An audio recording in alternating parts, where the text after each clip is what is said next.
Baby chicks first day out without mama. She was starting to be a little aggressive toward them when it came to food last night.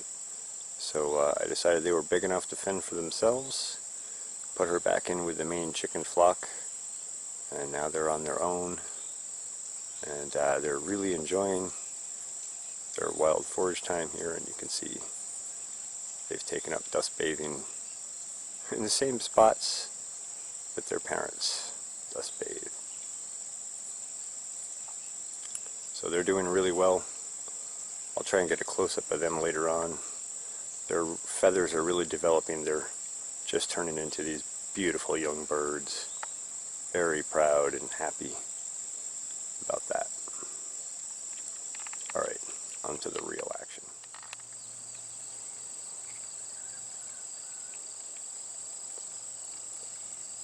Last night I did it.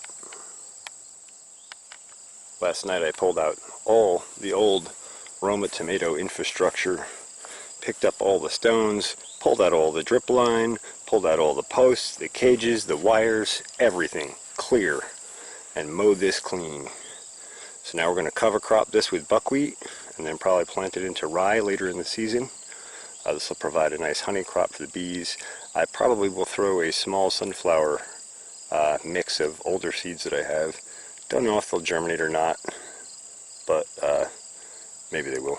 But either way, this will provide another round of honey crop, and we'll cover crop this, and this will be ready for planting into new veggies or whatever crop I end up doing next year. But we'll be building soils and providing nutrition for the honeybees,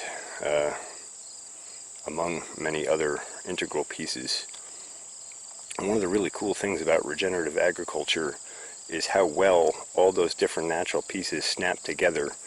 And when you start snapping them together correctly in the right sequences and stacks, you get this synergistic stacking effect that builds soils and soil health, and consequently plant health, and consequently human health at a really phenomenal rate. It's really amazing how fast you can turn things around and how quickly you can do it. To that end, I stumbled across a new channel in the last couple days, and the guy just put up an 8-minute video last night. I don't know exactly where he's at, but it's called Grow Your Farm Up, and I'll provide a link here. I highly recommend you go check out this guy's video that he uploaded last night.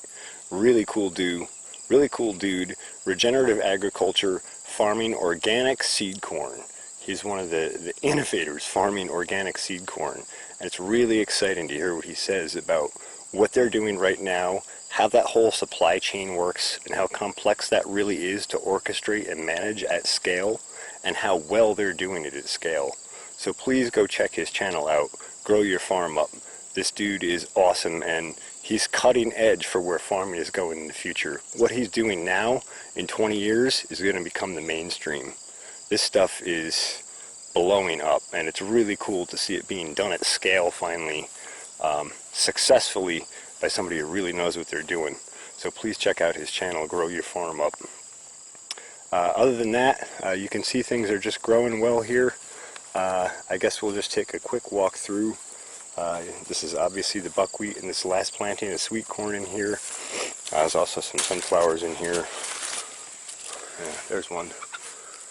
2 rows of those in here. Those are doing well.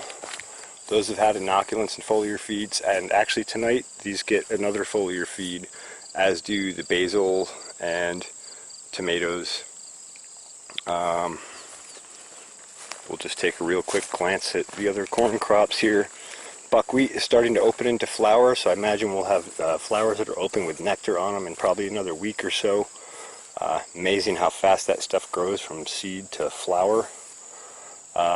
This curved corn block is just blowing up. It's doing really well. Very, very excited to see the growth rate and the vigor and vitality here. Man, it's just amazing. Last week's foliar feed included inoculants and biostimulants, some forage foliar, some sea shield, some Neutralive Grow, some Neutralive Vitality, some C-Stim, and also the line of rebound for boron, copper, iron, and zinc, because those are the deficiencies that I detected here with my plant sap analysis test last year. And you can see how much healthier and how much more balanced these plants are now. Especially, I wish you could see these in person, because it's a whole nother level of vigor and vitality that you can really see that the camera just isn't able to pick up. But I'm sure you can see that these squash are starting to blow up and put vines out, and this buckwheat has some nice big leaves on it. I mean, 2 of those leaves are the size of my hand. I have big hands.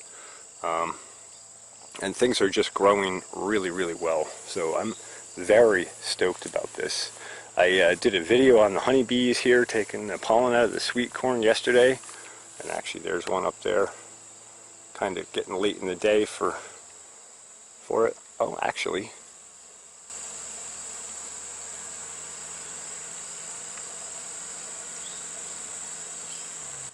There's quite a buzz in here. Anyway, this is throwing on silks and tassels. So this is maturing. This will be the next stage of sweet corn. This is incredible sweet corn right here. The sunflowers that were kind of struggling early on have just blown up with those foliar feeds and that balanced trace mineral nutrition and that biology and enzymes and stimulants. All those pieces together in a synergistic stack is just phenomenal, the growth response that happens when you get that right, when you get your nutrition balanced. These are heading into starting to brown silks a little bit, so we're going to have sweet corn here in another week or two probably, which is also exciting. I always enjoy my first sweet corn. Boy, in fact, that one's progressing right along. I might get to have a sample soon. Ooh. Just take a walk up here. The double standard's doing pretty good. I still have to finish this 2 block of weeding here. The bodacious up top here is just rocking now, especially since that last foliar feed. Amazing. Sunflowers on the edge are starting to take off. Over here the buckwheat's doing pretty well. We are taking some damage in that corner from rabbits that come out and munch on it. So it makes me realize I got to finish clearing this, get that electric fence closed in, and get that side cleaned up this fall. Not really seeing much in the way of germination yet on this one that I seeded into the top. Going to irrigate that again tonight after my foliar feeds, and we'll see how it does in the next day or two. If that doesn't trigger it, I may have to go through with a scratch till and just kind of get that seed a little deeper. I hope not, but we'll see.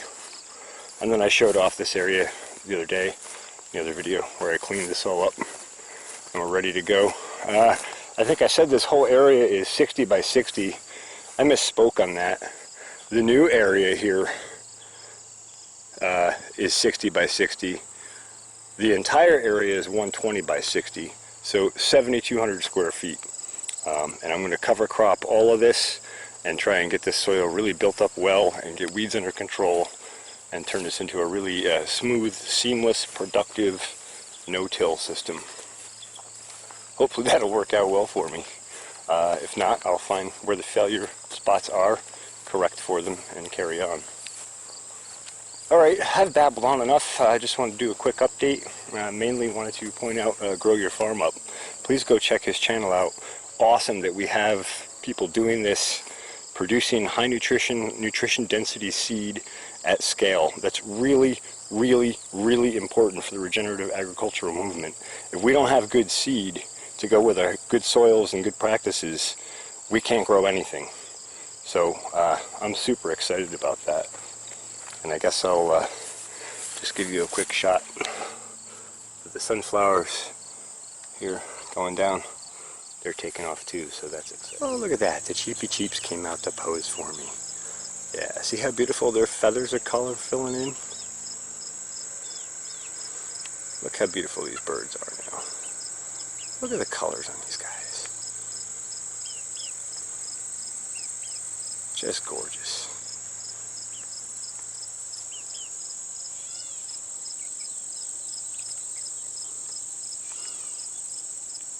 Alright. That's it. Thanks for watching Pharmacy Seeds Network.